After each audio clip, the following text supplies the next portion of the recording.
Hello, അപ്പോൾ എന്തെടുക്കുന്ന എല്ലാവരും? ഉച്ചയോടെ നമ്മൾ സ്പെഷ്യലായിട്ടൊരു സാധനം ഉണ്ടാക്കുന്നുണ്ട് കേട്ടോ. തലേന്നത്തെ മീൻകറി ഇരിപ്പുണ്ട്, കരിമീൻ തിളപ്പിച്ചത്. അപ്പോൾ അത് കറി മതി കേട്ടോ, ചാറ് വേറെ ഉണ്ടാക്കുന്നുണ്ട്.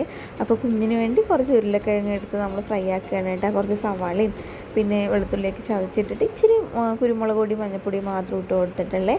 അപ്പോൾ അതവിടെ റെഡിയായി മാറ്റി വെച്ചിട്ട് നമ്മൾ ചമ്മന്തിക്ക് വേണ്ടിയിട്ട് ഒരു തേങ്ങ പൊട്ടിച്ചെടുത്തിട്ടുണ്ട് കേട്ടോ. അപ്പോൾ തേങ്ങയും ചെറിയുള്ളിയും വറ്റൽമുളക് പച്ചമുളക് മാങ്ങ ഒരു കഷ്ണം ഇഞ്ചി ഇതൊക്കെ ഇട്ട് കൊടുത്തിട്ടാണ് നമ്മളിന്ന് മാങ്ങ ചമ്മന്തി ഉണ്ടാക്കിയെടുക്കുന്നത്. അപ്പോൾ മാങ്ങയ്ക്ക് അധികം പുളിയൊന്നും ഇല്ല കേട്ടോ, ഒരു ചെറിയ പുളിയുള്ള മാങ്ങയാണ്, ഒരുപാട് പുളി അങ്ങോട്ട് ഇല്ല കേട്ടോ.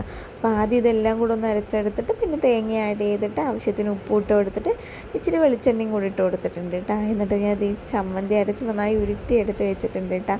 പിന്നെ കുഞ്ഞിന് ചോറ് കൊടുത്തിട്ട് ഞാൻ പിന്നെ ഒരു കറിയും എടുത്തില്ല കേട്ടോ, ഒരു ഓംലെറ്റും ഉണ്ടാക്കിയിട്ട് ആ ചമ്മന്തിയും കൂടെ എടുത്ത് ഫുഡ് കഴിച്ച്. അപ്പോൾ ഇത്രയേ ഉള്ളൂ കേട്ടോ വിശേഷങ്ങൾ. ടാറ്റാ.